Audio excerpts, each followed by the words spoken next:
How, how, Hello, everyone. This is Christina, the Black Swan Sybil, greeting you in the love and the light of the one infinite creator. I'm excited to introduce you to my guest today. This is Devina Kaur.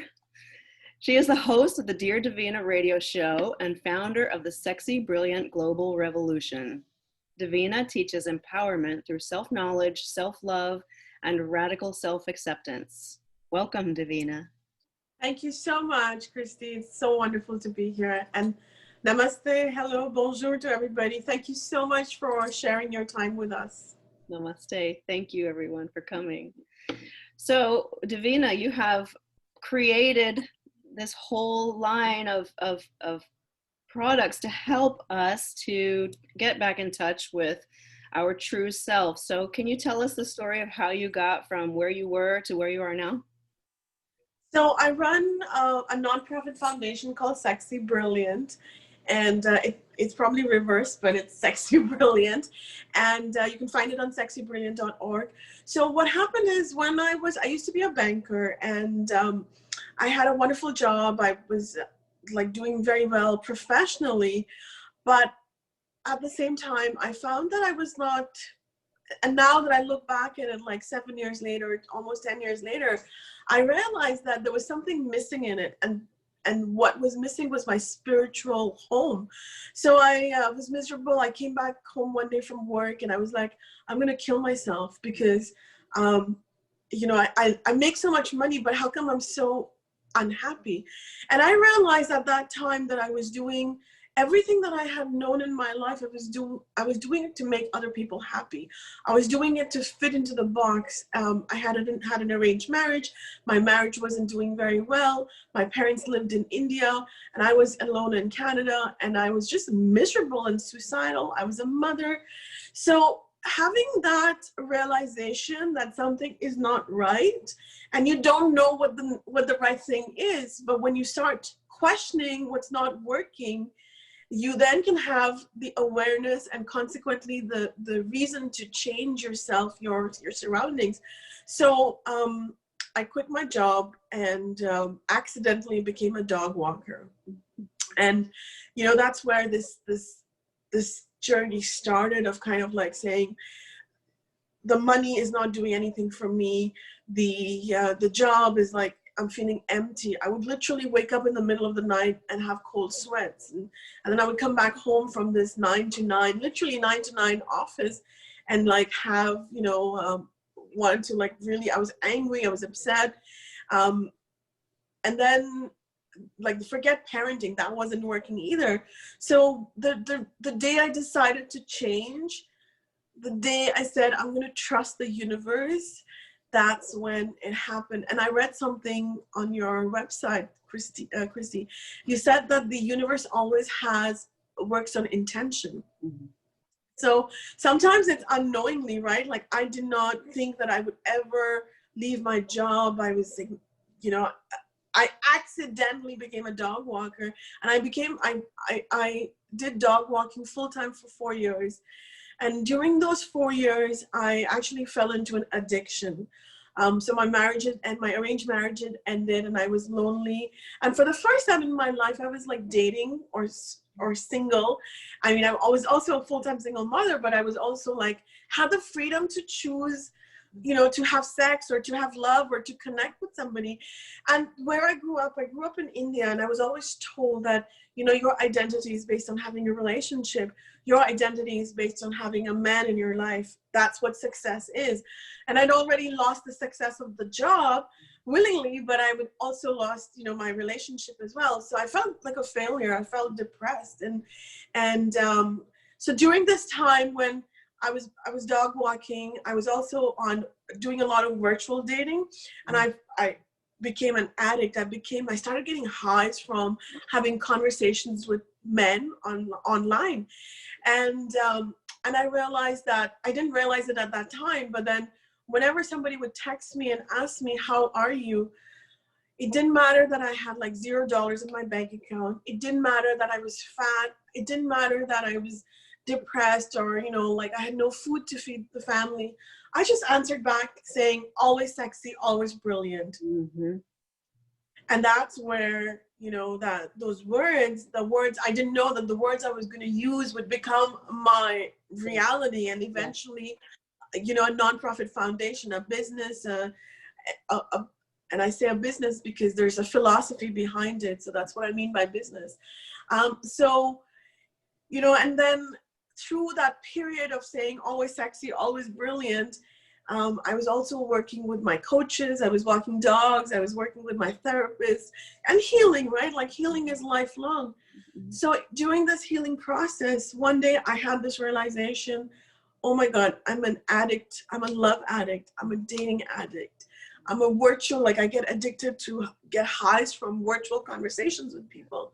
So that's where the change happened, or that realization happened, that you can quit your job, you can quit, you know, you can become a dog walker, but if you don't heal yourself, and if you're always constantly trying to fill the void, that's where, you know, you need to look within. So that's where, and I said to myself that if this is happening to me, I wonder how many other people is this happening to.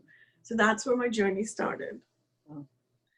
Thank you for sharing that. When you were talking, I was thinking about how most of us, you know, like you quoted something that I've said, which is the universe works on intention. So how do we get from intention? Like, I know that when I was trying to deal with my life before I realized that it was me that I needed to fix, I was trying to fix what's around me. You know, it's like it's all, my focus was out there. My focus was out there on what they're doing or not doing, or, you know, and it was everybody and everything. But then I realized I'm never going to be able to change all that. I have to change me. And that's not easy for people to do. You know, once you just go, okay, and you surrender, which is harder than you think, that's when, like you said, the intention, that's the intention. If you're, that's where your intention is. I think people need to know that. It's like, your intention is to change the world and make the world a better place. And there's this quote that says, be the change you want to see in the world. But how do you do that? You have to radically accept yourself. And that's like, your radical acceptance is also something I resonate with. And, you know, that's where the intention comes from. That's how you. Yeah. Yeah. But like I mentioned, like, you know, the banking was like, something that, you know, get into a bank, you'll be set for the rest of your life financially. Yes, all of that is wonderful, but the day I decided to kind of say, I can't do this job anymore, it's just a job and it's not, I'm not passionate about it. I didn't know that I was going to become a dog walker. And that actually, that switch between the banking and the dog walking happened because one day somebody at the bank, I think my boss was at the came to visit, and she's like, yeah, I'm going away for 4 weeks and I need somebody for my dog and my cat. And I was like, oh, I would love to have animals around me, right? And that's where she left her animals with me. And I very quickly realized that, you know, you can make money working with animals because the dollar for us is the current currency, right? So I said, okay, if I can make $100 a week, like taking care of 2 animals, imagine how I can make, you know, like, so I started doing like the mathematics, my head went off. I was like, oh my gosh, this is something exciting. Yeah. And something different than what I was doing. And literally that's where that journey started, of saying that there's something bigger than myself, something that I'm meant to do.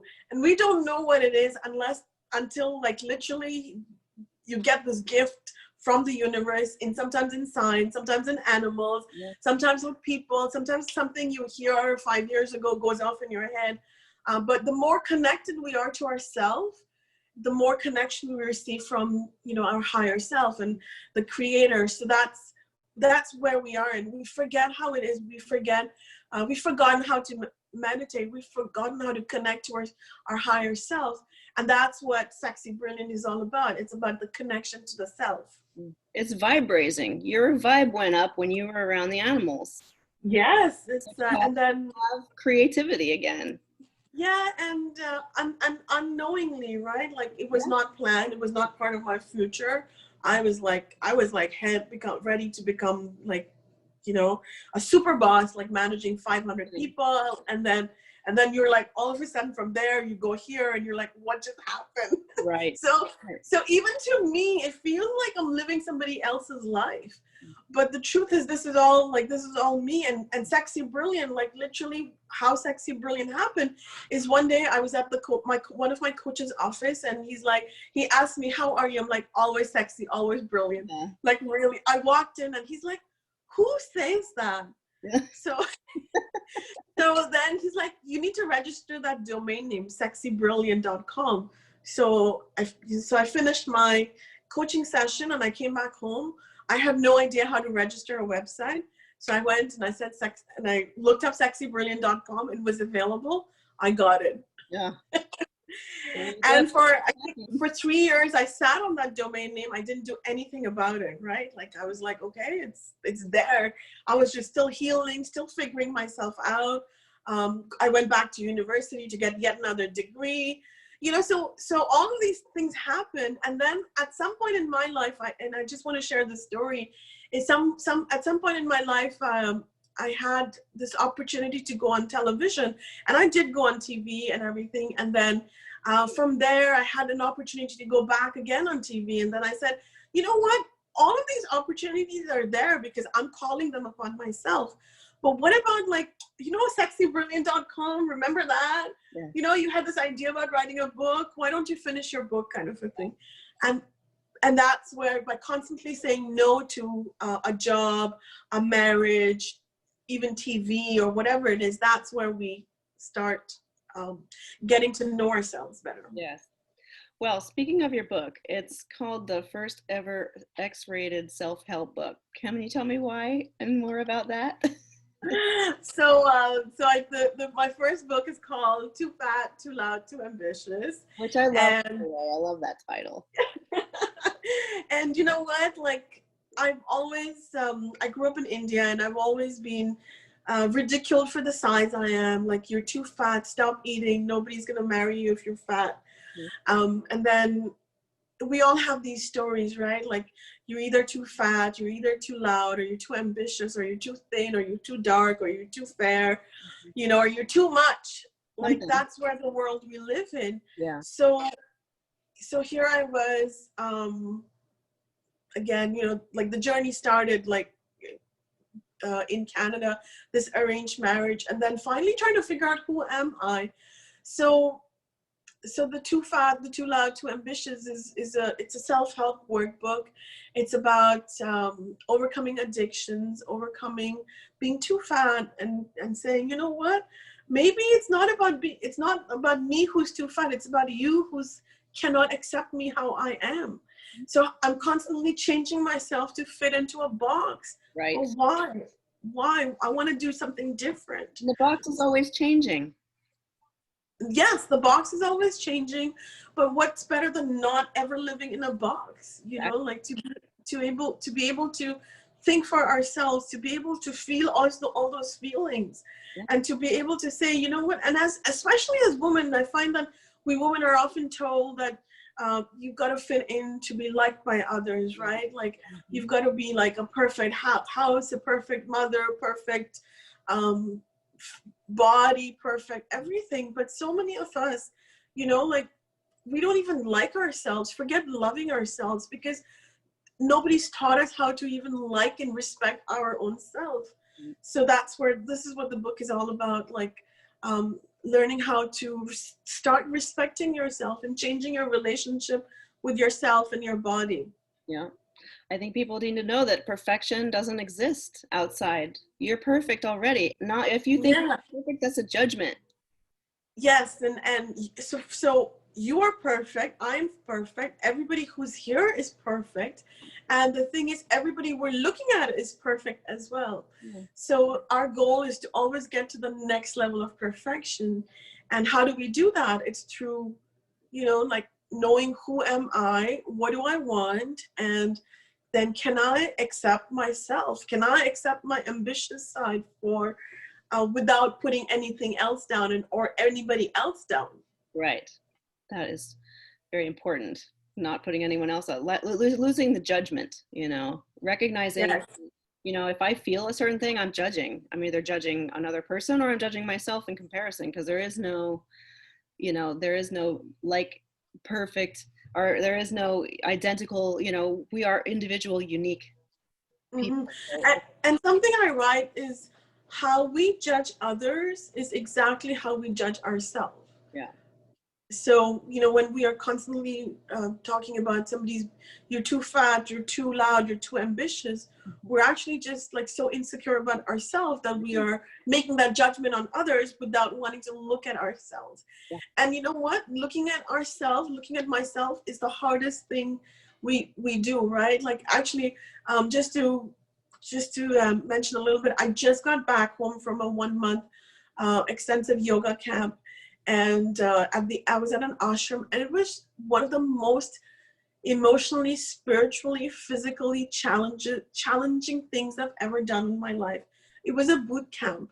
And I come back and I'm completely drained, and I'm like, you know what, why did I do this? Because looking at myself, spending all that time with myself was hard work. It was like, you know, like and then here I am, I'm like, okay, I can do this, I can do it again, and I'm going to do it, because that's what life is all about, learning more about ourselves, so we can teach our creator something more about themselves, and of course teach everybody else as well.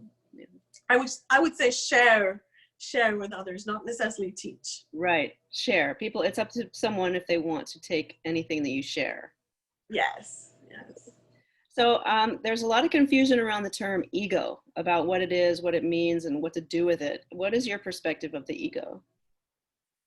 So so I have a story. So let's say we're in the forest, right? Like, and all of a sudden we see a bear coming at us. What's our first instinct? It's to run, right? Like run, and then that's the first instinct. And what we do, we may just stand still, we may just play dead or whatever. But that instinct to run comes from the ego. So our ego is also, you know, we always look at it that the ego is the enemy or the ego is the bad thing, but actually the ego is also a part of us. And often it keeps us safe, or it keeps us from, you know, for example, the ego is the ambitious side, right?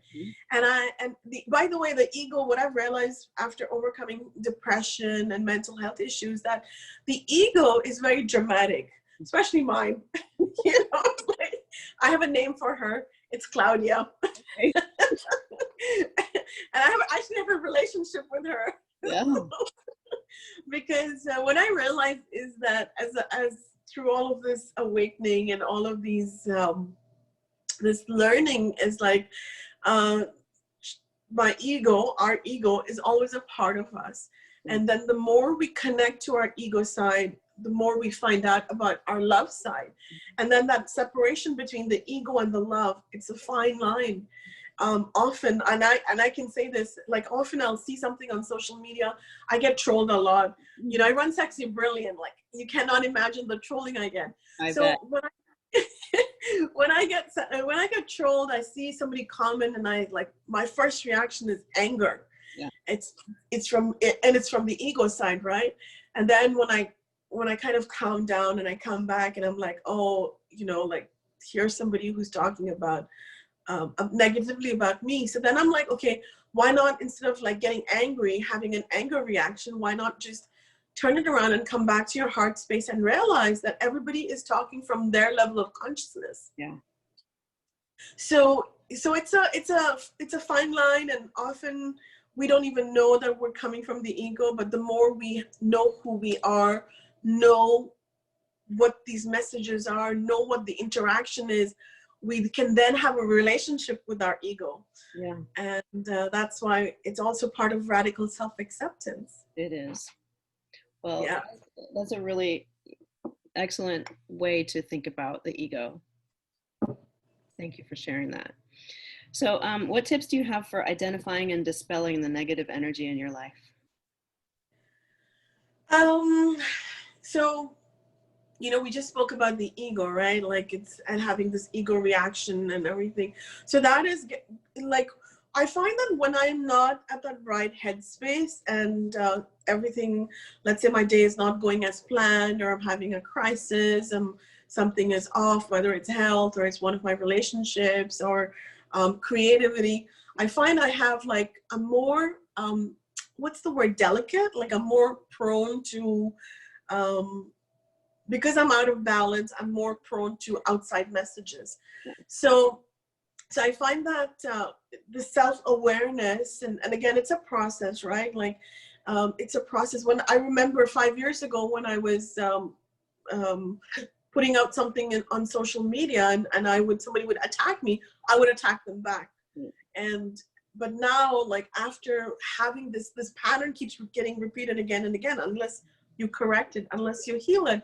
So now I realize that I have always have these choices of getting into these negative confrontations with people. And I have a choice of saying, I'm not getting into this drama.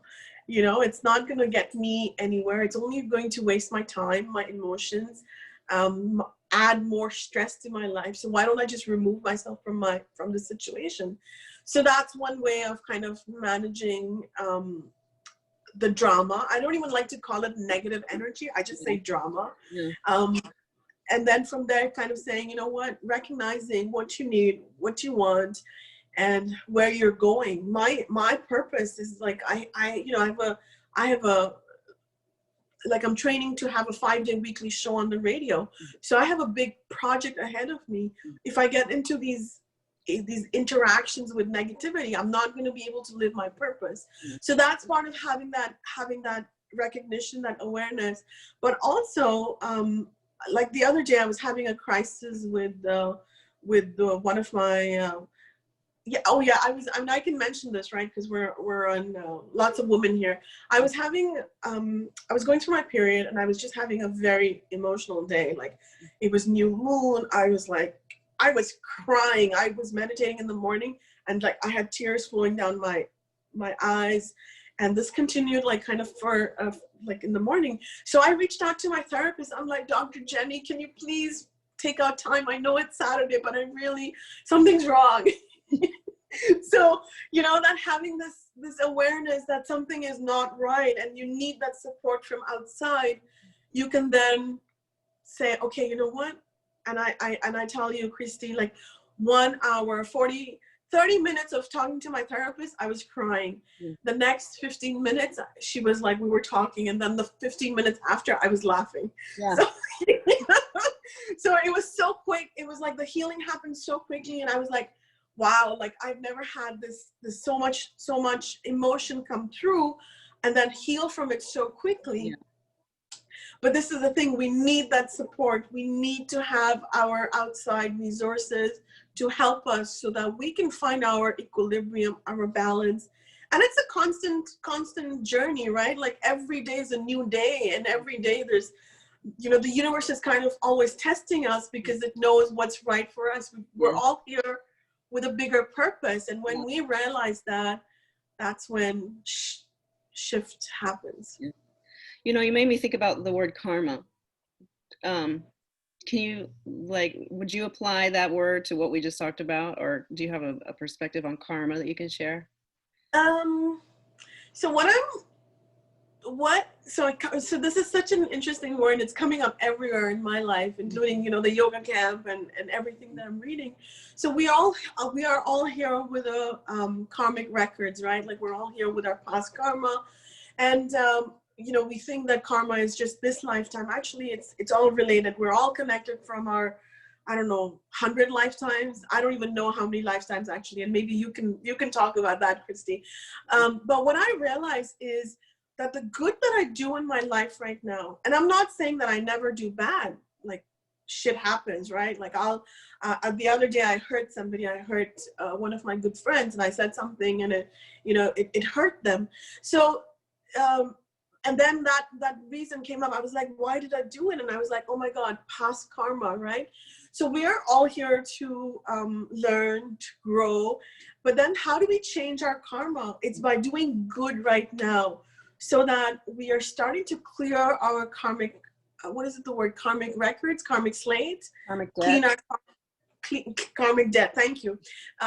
Clean our karmic debt. So we do it consciously right now, and that's by doing good, by intentionally having that intention to not hurt anybody, to not hurt ourselves, to, like, and another example is like lately I find that I'm very angry. Actually, I always have a temper. Okay, so coming back to that radical self-acceptance, so my temper can be unmanageable sometimes, and when I recognize that, like, it's like, oh my God, what's wrong, right? So what I realize is that every time I have an emotional issue, I have a temper tantrum, or I have drama that shows up, it's another form of, going into that self-awareness. And through that self-awareness is to heal those broken parts, to get better, to also say that I don't want to repeat this again and again and again and again. And if I don't heal this right now, I'm going to come back in my next lifetime and do this again. And the other day I was like, I said to myself, I don't want to come back as a human anymore. So, like, I was like, I'm done, Yeah, I mean, we could go on a whole different rabbit hole on that, I mean, of course, this planet's not going to be 3D anymore, but, I don't want any 3D stuff where I need to go to another planet, although it's probably never going to be as bad as this, or as bad as, crazy as this one. So I think we're also, sorry to cut you off, but we're also here, like, it feels like we've all volunteered to come here. Yeah. Like, to have this drama, right? Yeah. Yeah, what I was going to say is apparently the people that are here right now are the ones that can benefit most from this insane, duality. Like, that's a judgment to call it that, but it's like extreme, it's like these are the times where you can get the most work done.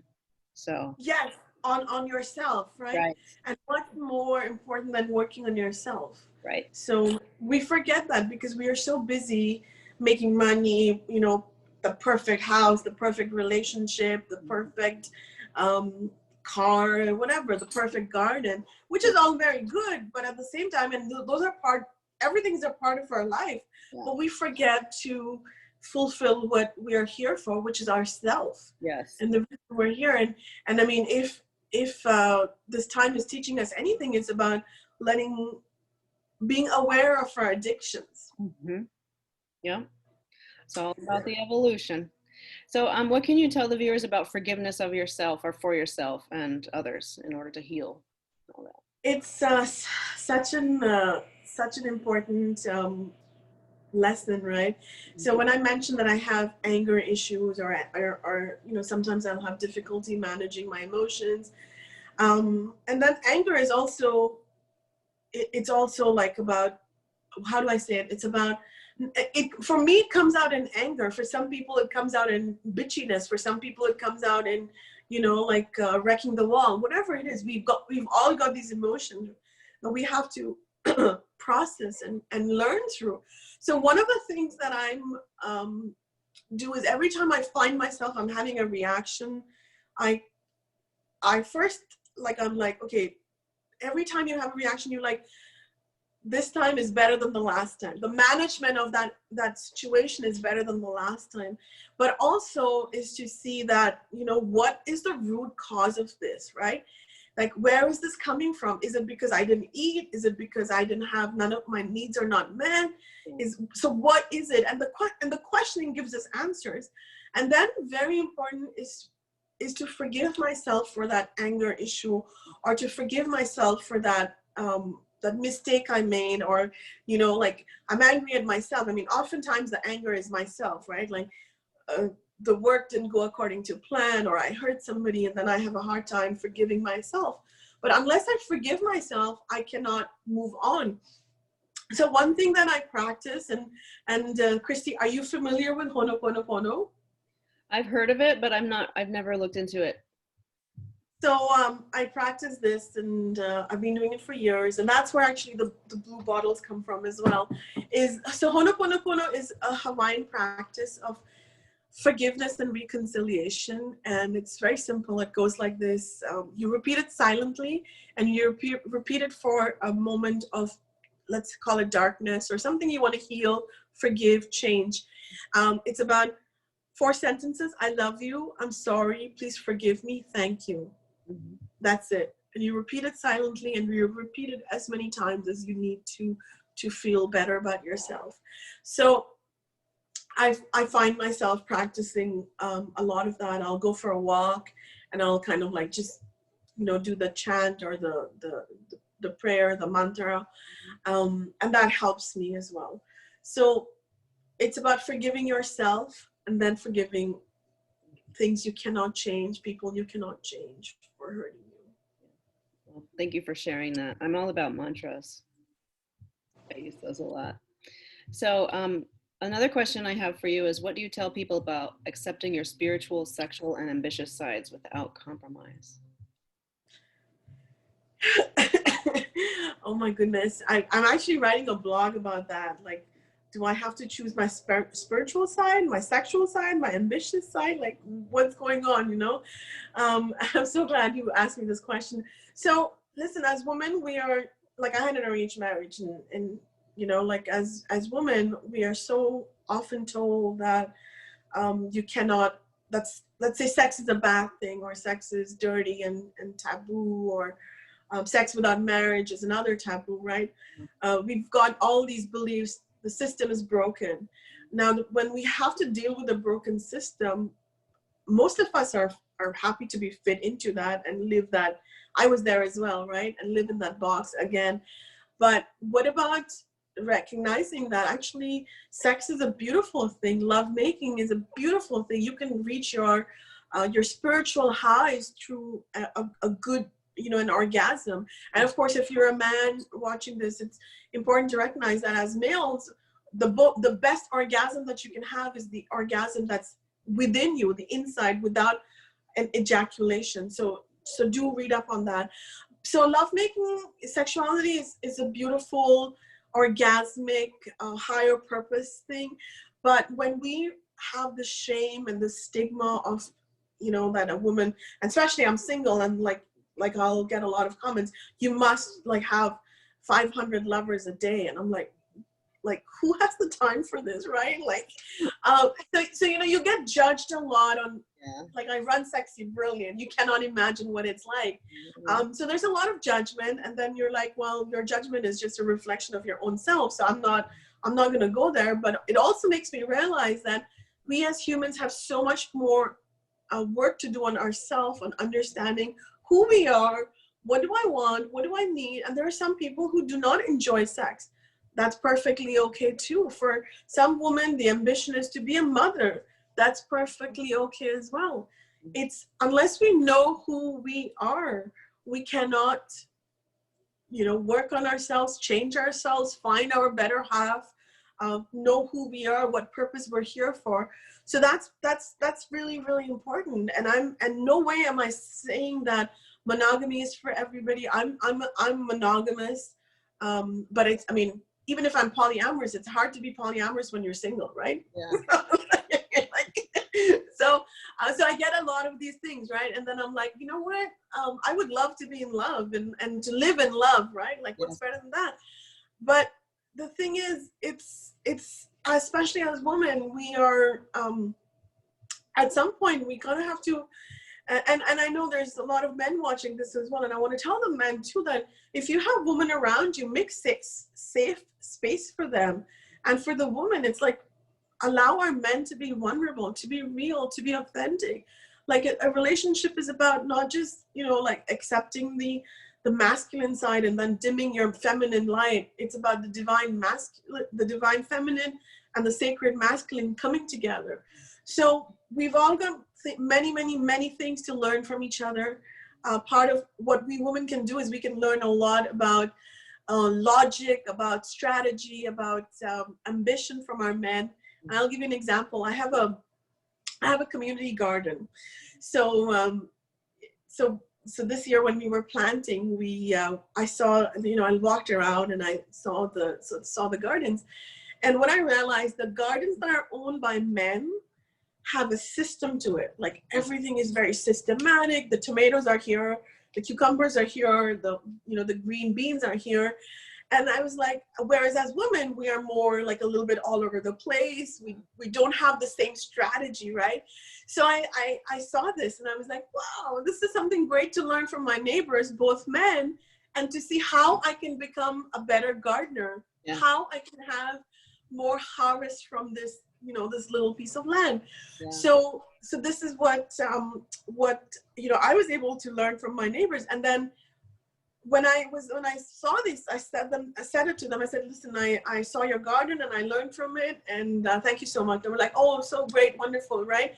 So then I said, listen, I'm at the garden every day. If you want me to ever water, if I see it's dry, I'll water. And they were like, thank you so much for caring. Yeah.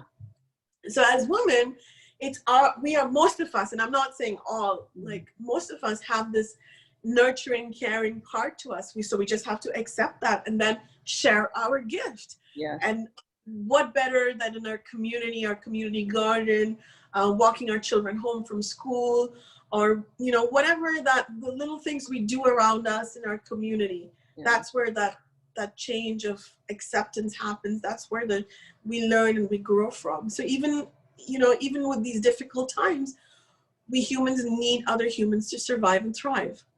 We do. And I don't have all the answers when it comes to sex, but what I can tell you, my observation is that it's probably the most effective way that we've been hijacked, you know, to disconnect us from our sexuality, because like you mentioned when you were speaking, that it's about connection, you know, and as sentient material beings, you know, we should naturally have a desire to connect with everyone, you know, all of us have the ability to love. All of us have the need for, you know, it's when you have sex with someone, you're unified with them more than any other way. And so by putting all these taboos and, you know, restrictions and there's a word I'm trying to think of, you know, yeah, and these judgment, false teachings, yeah, these judgments and these you know these especially with, you know, Western religion, you know, this is condemned and this is bad, you know, and this is, you know, prohibited, and this is, God hates this or whatever. People now are so confused about what it means to really connect with another person, that if you're standing next to a man that you may feel an energetic attraction to, for a woman or even a man, you become afraid of, that means I want to have sex, right? Or that, yes, you know, and I can't because they have, you know, and it's just the, you know, but really what we should remember is this is we are all one, and this is a way to feel, and you don't have to have intercourse necessarily, but you can love. Love is not personal, right? Love isn't really personal. Love is unity, whereas it became personal when we turned it into just intercourse. And you know what the thing is, what we forget is that we can only feel love for others when we have love within us. Yes. So the relationship is the relationship that we develop with ourselves is the best relationship ever. It comes from self-knowledge. It's who am I? You know, these are all my 100 good things. However, here are my 5 not so good things, right? So where am I going with that? And can I accept my not such good things, like my anger, my ego, my ambitious side, my loud side, my fat side, my sexy side, whatever it is. So, you know, it's when we accept ourselves, we can then accept others for who they are. Yeah, that's true. I mean, the most attractive quality a person can have is their own self-acceptance. You know, yes. We why we're not attracting other people, and we blame other people for not being attracted to us, but it's us. It's happiness and joy is attractive. So if you're happy with yourself, you're going to radiate and bring those people to you. If you hate yourself and you're judgmental and you're looking for someone else to tell you that you're good, you know, you're not going to find it. Yeah, and the thing is, like, you know, we all have voids within us. We all have stories. We all have memories, and that awareness is what starts the process of wanting to change. And unfortunately, most of us don't want to change because it's so uncomfortable, right? Like, transformation is hard work. It's a lot of time. It's a lot of emotions. It's a lot of energy. It's uncomfortable, but that willingness to change, whether that's a bad relationship, you know, with your family members, whether that's a job, whether that's your anger management issues or whatever it is. That's the first step. Yeah. Yeah. So for a person that's going through a really hard time during these times, what message do you have for them? So these are really, really, really testing times, but know that the worst is over and the best is yet to come. You know, that this is like we are, as human species, we're resilient, we are strong, and this time is actually a gift. Mm-hmm. So even with our darkness, and I know a lot of us are struggling, we've got a lot of debts around us, so know that this is, people are still with us, as we as yogis say, that people just leave their bodies, their soul continues to live on, right? Yeah. So and and through all of this, and if we have this chance to survive, if you're watching this, know that your purpose is higher than even yourself. Mm-hmm. So you just have to find what that is and go from there. Thank you. Very wise words. So where can we find you? Obviously sexybrilliant.com. Where else can we access your content? So I want to say thank you to everybody who's here.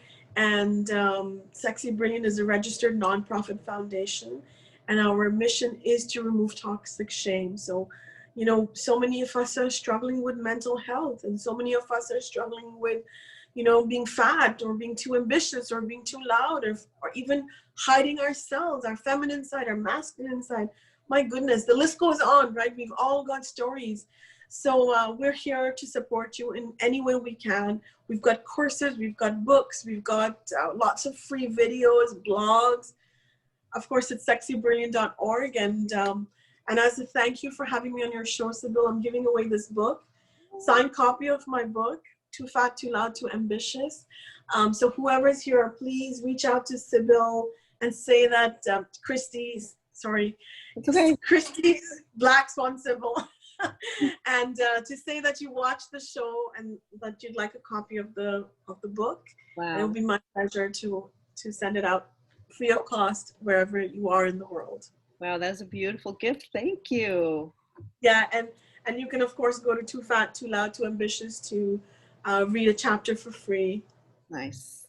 Very nice. Thank you. Thank you so much. Thank you for joining me today. Thank you so much for having me. I would like to thank everyone for joining us today and for adding your energy to the awakening of this beautiful planet. Also, if anyone would like to share their experiences with the world in an interview like this for the purpose of expanding the collective consciousness, please do connect with me through whatever platforms you're watching or listening from. So yes. Thank you, Devina. Yes. Thank you. And actually, I also have a radio show. I also have a podcast and YouTube videos. So you can also check out my interviews with guests. And we're running a new segment on awareness. And we're you know, this time we're getting towards our higher self. And I truly believe that this is a beautiful, beautiful time. So please find us on sexybrilliant.com. And we appreciate your donations and your purchases. We also have a call for volunteers. So please check that out. Wonderful. I will definitely make sure that those links are wherever I post this video. Thank you. Well, thank you, Devina. Namaste. Namaste.